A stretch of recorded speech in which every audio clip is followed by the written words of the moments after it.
नमस्कार, मैं हूं ज़ाहिरा और स्वागत है आपका हमारी इस खास पेशकश घोटालों के साए में शिवराज सरकार।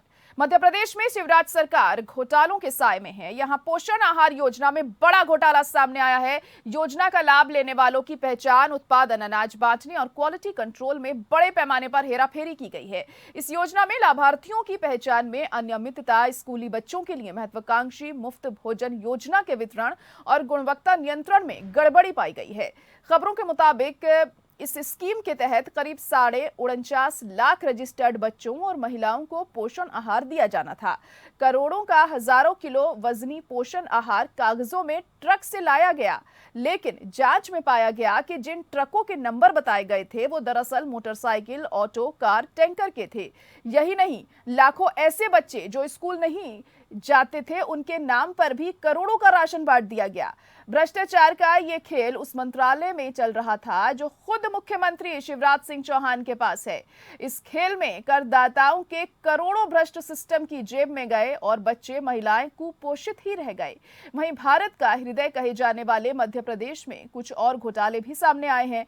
प्रदेश कांग्रेस ने प्रदेश में नर्सिंग कॉलेजों के फर्जीवाड़े को लेकर राज्य सरकार पर हमला बोला है। विधानसभा में नेता प्रतिपक्ष डॉक्टर गोविंद सिंह ने पत्रकारों को बताया कि प्रदेश में 667 नर्सिंग कॉलेज संचालित हैं, जिनकी हकीकत कोरोना काल में सामने आई। सरकार ने कोरोना पीड़ितों के इलाज के लिए अस्थायी शिविर तक बनाए, पर इन कॉलेजों से संबंध अस्पतालों में इलाज नहीं कराया। जब सूचना का अधिकार के तहत कॉलेजों से जुड़े दस्तावेज निकाले गए तो पता चला कि 667 में से 260 कॉलेज मानक पूरे नहीं कर रहे हैं। इनमें पढ़ रहे मध्य प्रदेश और दूसरे राज्यों के 60,000 से ज्यादा विद्यार्थियों के साथ धोखा हो रहा है। वहीं पिछले दिनों कारम डैम ठेके पर भी ई टेंडरिंग घोटाला सुर्खियों में था। यह महज संयोग नहीं है कि हाल में जिस कारम डैम में लीकेज से 20,000 से ज्यादा लोगों पर खतरा मंडराया और 100 करोड़ रुपए पानी में बह गए, उसके ठेके पर भी ई टेंडरिंग घोटाले का साया है। सरकार ने खुद विधानसभा में ये बात मानी थी। फौरी तौर पर ई टेंडर प्रक्रिया में 3,000 करोड़ के घोटाले की बात सामने आई थी, लेकिन क्योंकि यह प्रक्रिया 2014 से ही लागू है, जिसके तहत तकरीबन 3 लाख करोड़ रुपए के टेंडर दिए जा चुके हैं। इन घोटालों के अलावा व्यापम की खबरें भी कभी कभी फिर सुर्खियों में आ जाती हैं, जिसमें कथित तौर पर सरकारी नौकरी और शिक्षण संस्थानों में दाखिले में बड़े पैमाने पर हेराफेरी हुई। जाहिर है, एक बार फिर शिवराज सरकार पर सवाल उठ रहे हैं। तो मध्य प्रदेश में जो घोटाले हैं उनकी खबरें लगातार सामने आ रही हैं। एक के बाद एक घोटाला सामने आ रहा है और हाल ही में हमने देखा पूरक पोषण घोटाले को लेकर शिवराज सरकार घिरी हुई दिखाई दे रही है। आपको बता दें, एक ऑडिट के जरिए ये जानकारी मिली है कि इस योजना में जो कि बच्चों और महिलाओं में पोषण देने के लिए बनाई गई थी, उसमें बड़ा घोटाला सामने आया है। और अब सवाल एक बार फिर शिवराज सरकार पर यहां पर उठ रहे हैं। इससे पहले भी कई घोटाले सामने आ चुके हैं, ये कोई पहला घोटाला नहीं है। यहां पर हमने नर्सिंग घोटाले की बात सामने आई थी, कांग्रेस ने आरोप लगाया था शिवराज सरकार पर, इसे लेकर भी। वहीं उससे पहले ई टेंडरिंग घोटाले की हम बात करें, वो भी सामने आया था। और ये एक बार फिर उजागर तब हुआ जब कारम डैम में लीकेज हुआ और इतने लोगों की जान जो थी वो खतरे में पड़ गई थी इसको लेकर। तो एक के बाद एक आखिर क्यों घोटाले मध्य प्रदेश में सामने आते जा रहे हैं। और सबसे अहम सवाल यह है कि अब जो मुद्दा उठ रहा है पूरक पोषण घोटाले का, वो मंत्रालय भी मुख्यमंत्री के ही पास है। तो आखिर ऐसी लापरवाही कैसे हो सकती है जब खुद मुख्यमंत्री उस मंत्रालय में हैं जहां पर से ये जो पूरा घोटाला है ये सामने आया है। इससे पहले नर्सिंग घोटाला भी हमने देखा था, मध्य प्रदेश में सामने आया था। तो एक के बाद एक कहीं ना कहीं सवाल उठना लाजमी सा हो जाता है, जिस तरह से घोटाले बढ़ते चले जा रहे हैं मध्य प्रदेश में और शिवराज सरकार सवालों के घेरे में है।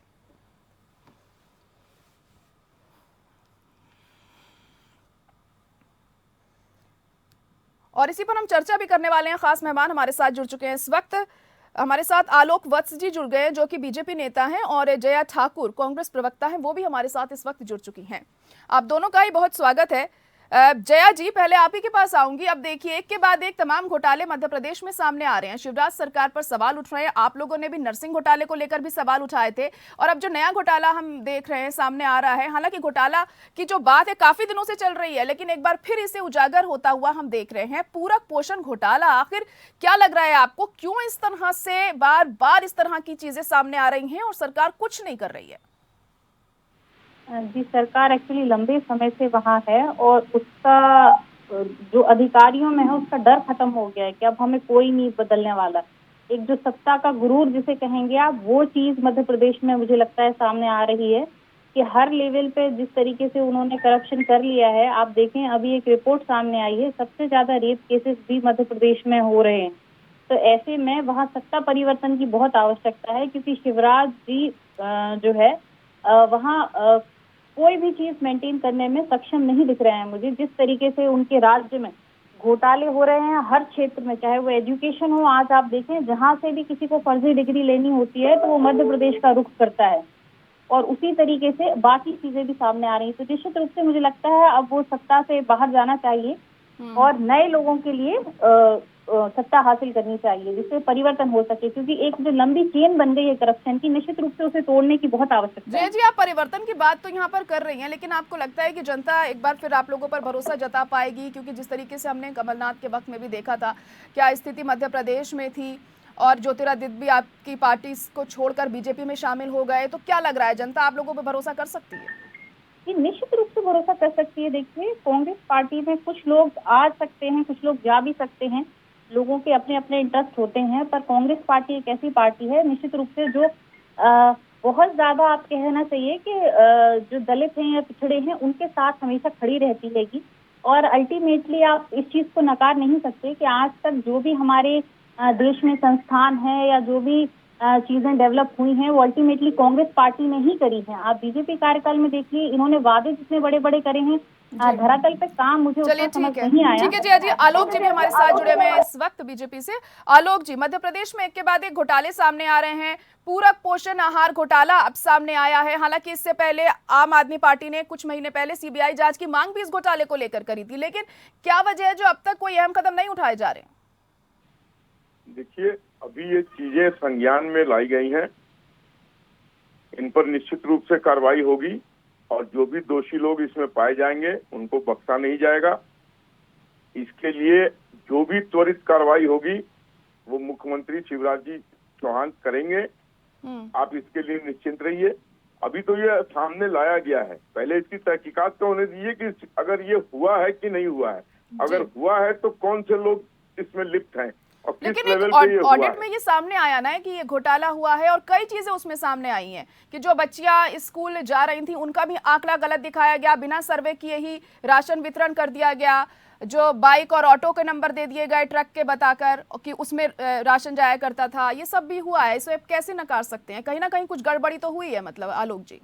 देखिए, ये जो आप बता रही हैं कि बाइक के नंबर ट्रकों पे दिए गए हैं जी, ये तो मुझे बिहार के चारा घोटाला जैसा लग रहा है। वहां भी कुछ इस तरीके की कवायद हुई थी। लेकिन ये आप निश्चित जानिए कि नरेंद्र मोदी जी के राज में कोई भी दोषी बख्शा नहीं जाएगा, चाहे वो किसी भी शीर्ष स्थान पे बैठा हो। अब ये चीजें लाइमलाइट में लाई गई हैं, इस पर त्वरित कार्रवाई करके जो भी दोषी होंगे उनको सलाखों के पीछे भेजा जाएगा। इसके लिए आप निश्चिंत रहिए। और जो भी गड़बड़ियां हुई हैं, चाहे वो आंकड़े को फर्ज किया गया हो, जो लोग नहीं जाते थे स्कूल उनको भी दिखा दिया गया हो, तो इसमें कहीं ना कहीं जैसा कि मुझे ये लगता है कि कोई कर्मचारी ही इसमें लिप्त होकर मिली भगत से इस तरीके की काम किए हैं। देखिए, लेकिन आलोक जी, सवाल तो ये है ना कि सरकार तो आपकी है, तो आपके रहते ऐसे भ्रष्टाचार कैसे हो गया यहाँ पर? और खुद मुख्यमंत्री देख रहे थे उस मंत्रालय को जहाँ पर ये जो पूरा मामला है ये सामने आया है। मैंने कहा ना जरा जी, अब ये संज्ञान में लाया गया है, इस पर हम कार्रवाई करेंगे और दोषियों को किसी भी हाल में नहीं बख्शेंगे। इसके लिए आप बिल्कुल 100% निश्चिंत रहे। देखिए, ई टेंडरिंग घोटाले में भी हमने देखा था कि कई सवाल उठ रहे थे, जांच भी बिछाई गई थी उस घोटाले को लेकर, कुछ टाइम तक जांच हुई भी, कुछ की गिरफ्तारियां भी हुई। लेकिन अभी 2-3 साल से किसी तरह की कोई आगे की कार्रवाई उसमें नहीं चल रही है, कहीं इसमें भी तो ऐसा नहीं होने वाला? नहीं नहीं, ऐसा कुछ नहीं होगा। जो भी दोषी होगा वो सलाखों के पीछे जाएगा। अगर कार्रवाई में कोई देर लग रही है तो इसका मतलब इन्वेस्टिगेशन हो रहे हैं, उसके तथ्यों को इकट्ठा किया जा रहा है, और जो भी दोषी पाया जाएगा उसकी जगह नरेंद्र मोदी जी के राज में, भाजपा के राज में सलाखों के पीछे ही होगी। मैंने कहा ना, चाहे वो कोई भी हो, कितने भी शीर्ष स्थान पे बैठा हो, वो बख्शा नहीं जाएगा, किसी भी सूरत में बख्शा नहीं जाएगा। चलिए ठीक है। जया जी, क्या लगता है आपको, जिस तरीके से कार्रवाई की बात ये कर रहे हैं, क्या कार्रवाई हो पाएगी? कहिए जया जी। जी, मैं ये जानना चाहती हूँ, जिस तरीके से बात कर रहे हैं कि कुछ टाइम फ्रेम दे सकते हैं, क्योंकि पिछली बार भी घोटाले हुए, उनमें भी आज तक सजा नहीं हुई है। अभी जो घोटाला हुआ है इसको कब तक ये पकड़ पाएंगे, और आखिर समस्या क्या है उनको जेल डालने की? ऐसा क्या चीजें रोक रही है? आलोक जी ये पूछ रही है कि जिनकी कार्रवाई पहले शुरू हुई थी वो अब क्यों नहीं हो रही है उन घोटालों की, और क्यों नहीं आरोपियों के सलाखों के पीछे डाला जा रहा है? अब आखिर क्या वजह इसके पीछे मानी जा रही है, देरी क्यों हो रही है बाकी की जांच में? देखिए, सिस्टम अपना काम कर रहा है, उनके ऊपर कार्रवाई चल रही है। सिस्टम को इन चीजों को, क्योंकि ये लंबी समय से ये चीजें हो रही थी, इस सब को पूरा इकट्ठा करने में थोड़ा टाइम जरूर लगता है, लेकिन आप निश्चित तौर पे मानिए कि इसको स्थगित नहीं किया गया है, इसको ठंडे रास्ते में नहीं छोड़ा गया है। समय रहते इन पर जो भी उचित कार्रवाई चलिए देखिए, अब तो जो जांच होगी, जांच के बाद पता चलेगा, लेकिन सवाल तो बड़ा यहाँ पर आलोक जी यही उठता है ना कि आपकी सरकार होते हुए इतना बड़ा घोटाला हो कैसे गया? और ये कोई पहला घोटाला नहीं है, इससे पहले भी कई घोटाले हो चुके हैं। लगातार बात कर रहे हैं मध्य प्रदेश में जिस तरीके से एक के बाद एक घोटाले सामने आते हैं, लेकिन किसी तरह की कोई अहम कार्रवाई नहीं हो जाती है। खास मेहमान हमारे साथ जुड़े हुए हैं। जया जी, आपके पास आऊंगी। आप यहाँ पर बदलाव की बात कर रही थी, लेकिन बदलाव आप लोग लाएंगे कैसे, ये बड़ा सवाल यहाँ पर है। क्योंकि अभी देखिए अगले साल चुनाव भी है मध्य प्रदेश में, अब आगे की आप लोग रणनीति कैसे बनाएंगे, ये भी बड़ा सवाल यहाँ पर है। क्योंकि जनता आप पर भरोसा नहीं जता पा रही है किसी भी राज्य में, और राष्ट्रीय स्तर पर भी हम देख सकते हैं कि आपकी पार्टी एकजुटता नहीं दिखा पा रही है। आखिर कैसे करेंगे आप लोग ये जो बदलाव की बात आप कह रही हैं?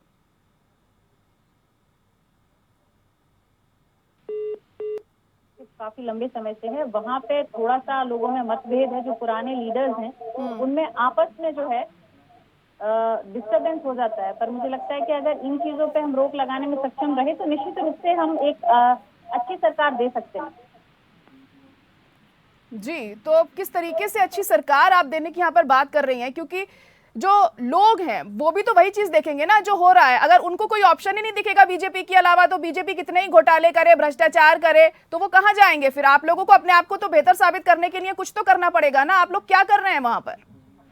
निश्चित रूप से हम एक नए कांग्रेस की स्थापना कर रहे हैं, और नए लोगों को, जो पढ़े लिखे लोग हैं उनको कोशिश कर रहे हैं कि हम उन्हें जोड़ सकें, युवाओं को, और उनके द्वारा राजनीति करें। क्योंकि जब एक अनएजुकेटेड व्यक्ति राजनीति में आता है और जो वो बड़े बड़े फैसले लेने में सक्षम नहीं होता है, तो निश्चित रूप से इस तरीके के घोटाले और ये चीजें सामने आती हैं। वहीं अगर एक पढ़ा लिखा व्यक्ति रहेगा तो निश्चित रूप से इन चीजों में परिवर्तन आएगा। चलिए ठीक है आलोक जी, हम देख रहे हैं दूसरे राज्यों की अगर हम बात करें, बंगाल की बात करें, राजस्थान की बात करें, हम दिल्ली की बात करें, तो जगह जगह सीबीआई पहुंच रही है, ईडी के छापे पड़ रहे हैं। आपके राज्य में भ्रष्टाचार हो रहा है, तो यहाँ पर इस तरह का कुछ देखने को क्यों नहीं मिल रहा है आखिर?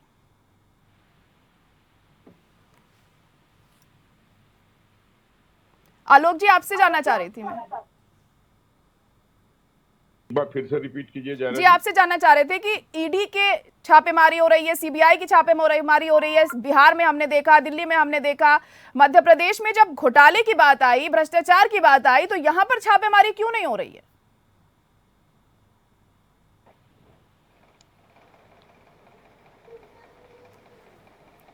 आलोक जी, सुन पा रहे हैं आप मुझे? हाँ, सुन पा रहा हूँ।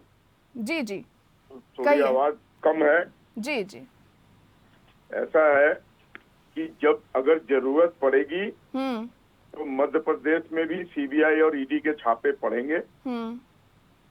अभी ये चीजें सामने उजागर हुई हैं, इसके ऊपर इन्वेस्टिगेशन चलने दीजिए, और जो भी उचित और त्वरित कार्रवाई होगी उसमें हम पीछे नहीं हटेंगे। इसके लिए आप निश्चिंत रहें। अगर जरूरत पड़ेगी कि सीबीआई और ईडी का भी इस्तेमाल किया जाए, उनका भी इस्तेमाल होगा और दोषी बख्शा नहीं जाएगा किसी भी सूरत में।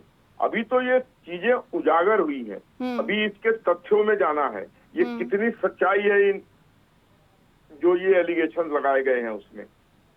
कोई तो आप जो रिपोर्ट सामने आई है, जो ऑडिट हुआ है, आप झुटला रहे हैं क्या उसको? क्योंकि उसमें तो साफ तौर पे घोटाले की बात सामने आई है, भ्रष्टाचार की बात सामने आई है, आप उस रिपोर्ट को झुटला रहे हैं, उस ऑडिट को झुटला रहे हैं। मैं रिपोर्ट को झुटला नहीं रहा हूँ, मैंने कहा उस पर इन्वेस्टिगेशन होगा और उचित कार्रवाई होगी। अगर कांग्रेस को लगता है कि हम उसमें कोई ढिलाई बरत रहे हैं, तो ये क्यों नहीं जाते हैं कोर्ट में उन दस्तावेजों के पुलिंदा को लेके? ये सिर्फ प्रेस कॉन्फ्रेंस करके और सिर्फ बताने तक क्यों सीमित रह जाते हैं? हमने अगर कोई किसी को पकड़ा घोटाले में तो पहले हम उनको कोर्ट ले गए। आज राहुल गांधी और सोनिया गांधी कोर्ट से बेल पे हैं। हमने उनको ऐसे नहीं बख्शा है। तो इनको अगर लगता है कि हमारे यहाँ से कोई देरी हो रही है तो कोर्ट में मूव करें और साबित करें कि हाँ जी ऐसा हुआ है जी। हम आपको विश्वास दिलाते हैं कि हम किसी भी घोटालेबाज का साथ नहीं देंगे, किसी भी सूरत में, किसी भी कीमत पर। चलिए ठीक है। जो जया जी, जो कार्रवाई करनी पड़े, आप लोग क्या इस मामले में सीबीआई जांच की मांग करेंगे? जया जी, मांग करेंगे, पर समस्या ये है कांग्रेस की, क्या ये सीबीआई सुनेगी? जिस राज्य में भी कांग्रेस की सरकार है या अन्य पार्टी की सरकार है, सीबीआई तो सिर्फ वहीं जांच करने जाएगी ना, दिल्ली में। क्योंकि इससे पहले आम आदमी पार्टी के मनीष शर्मा ने भी सीबीआई जांच की मांग की थी इस मामले में जी। आम आदमी पार्टी के मनीष शर्मा जी हैं, उन्होंने भी सीबीआई जांच की मांग कर चुके हैं, वो पहले भी मार्च में, लेकिन अभी तक ऐसा कुछ हुआ नहीं। निश्चित रूप से, क्योंकि ये बीजेपी के कहने पे चल रही है। ये जहां बंगाल में जाएंगे तो वहां बहुत जल्दी क्विक एक्शन दिखाते हैं सीबीआई। मध्य प्रदेश में जहां इनकी सरकार है वहां तो मुझे लगता है लेट होना ही है, क्योंकि कहीं ना कहीं ये आपस में मिले हुए हैं। और ये मुझे तो ये बताइए कि ऐसी कैसी सरकार है, 4 साल पहले जो घोटाला हुआ है वो आज तक सामने नहीं आ पाया। ये इसके कार्यशैली है, ये काम करने का तरीका है कि कई साल लग जाते हैं और हम एक मुद्दे को भी हल नहीं कर पाते हैं और दूसरी चीज सामने आ जाती है। तो क्या ये साफ नहीं है कि इसमें कहीं ना कहीं बड़ा नाम, बड़े मंत्री इसमें शामिल होंगे? क्या एक छोटा सा शिक्षक या जो कर्मचारी स्कूल में काम करता होगा वो इस लेवल का घोटाला करने अपने लेवल पर वो कर सकता है, जब तक कि इसमें बड़ा कोई हाथ ना हो? जी, किसी बड़े का हाथ होने की बात कर रही है यहाँ पर आलोक जी। जया जी कह रही हैं कहीं ना कहीं ऊपरी मिली भगत है ये, जिस तरह से घोटाले सामने आ रहे हैं, और जब पहले ही घोटालों का खुलासा नहीं हो पाया तो इस घोटाले के खुलासे की क्या उम्मीद की जाए? कैसी इन्वेस्टिगेशन होगी ऐसे में?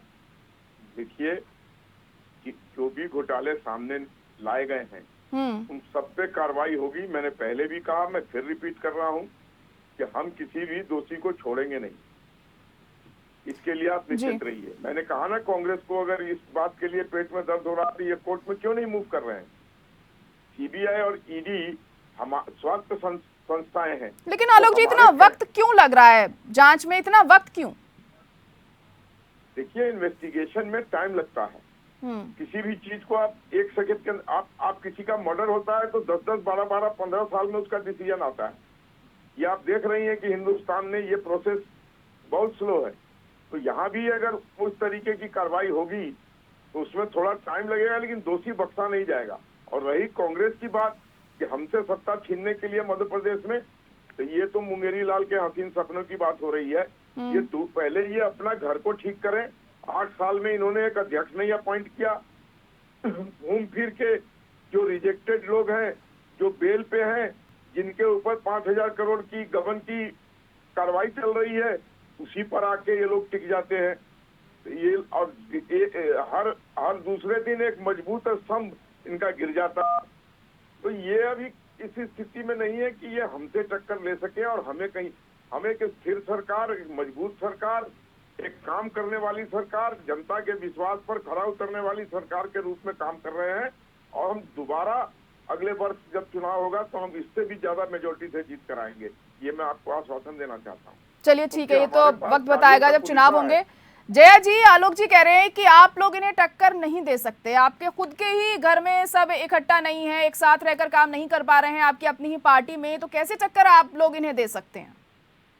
तो शायद ये पिछली बार का इलेक्शन भूल गए हैं। कौन आया था? बीजेपी आई थी या कांग्रेस आई थी मध्य प्रदेश में?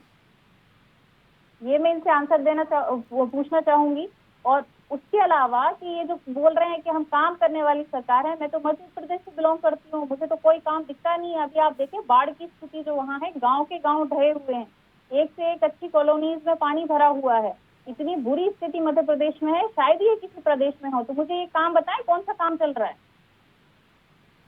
जी, जाहिर तौर पर एक दूसरे पर आरोप प्रत्यारोप तो आप दोनों लगा रहे हैं, क्योंकि पक्ष विपक्ष एक दूसरे पर आरोप लगाते ही रहे हैं। लेकिन आलोक जी, सवाल तो यहाँ पर यही है, जैसे कि जया जी ने ये बात कही है कि देखिए चुनकर तो कांग्रेस की सरकार आई थी, फिर बाद में ही ज्योतिरादित्य सिंधिया उनके पक्ष में चले गए। तो ऐसे में आपको लगता है क्या जनता इस बार आप पर भरोसा जताएगी, क्योंकि जनता ने तो कांग्रेस की सरकार चुनी थी पिछली बार? देखिए, जनता ने कांग्रेस की सरकार जरूर चुनी थी, लेकिन वहां से उनके ही लोगों को वो सरकार पसंद नहीं थी, वो विद्रोह कर दी और वो हमारे यहाँ चले आए। तो अगर कोई हमारे यहाँ आता है तो उस पर हम रोक थोड़ी लगा सकते हैं। अगर अच्छे लोग हैं और चाहते हैं राष्ट्रभक्ति में, राष्ट्र को आगे ले जाने में हमारी मदद करें, तो स्वागत है और कर रहे हैं। लेकिन जो वहाँ की जो कांग्रेस की अंदरूनी स्थिति है, पहले उसमें आपको लगता है कि इतने सशक्त है कि ये किसी सरकार को टक्कर दे सके? ये गए थे यूपी में, लड़की हूँ लड़ सकती हूँ, ये 0/0 पर आउट हो गए। वहाँ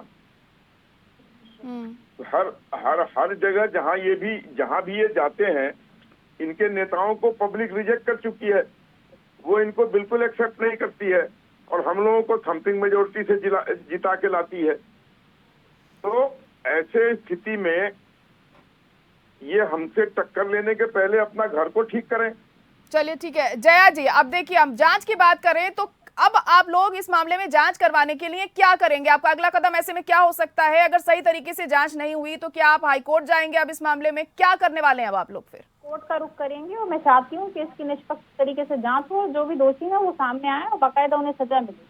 और रही बात सत्ता में आने की और ना आने की, वो तो 24 का इलेक्शन बताएगा। चलिए ठीक है, बहुत शुक्रिया आप दोनों का हमारे साथ जुड़ने के लिए हमारी इस खास पेशकश में। तो हम बात कर रहे थे घोटालों के साए में शिवराज सरकार है, क्योंकि एक के बाद एक जो घोटाले हैं वो लगातार सामने आ रहे हैं, कोई अहम कार्रवाई नहीं हो रही है। हालांकि लगातार कार्रवाई की बात जरूर करी जा रही है, लेकिन अब देखना यही होगा कि कब तक इस दिशा में कोई अहम कदम उठाए जाते हैं। और इसी के साथ हमारी इस खास पेशकश में इतना ही। मुझे दीजिए इजाजत, नमस्कार।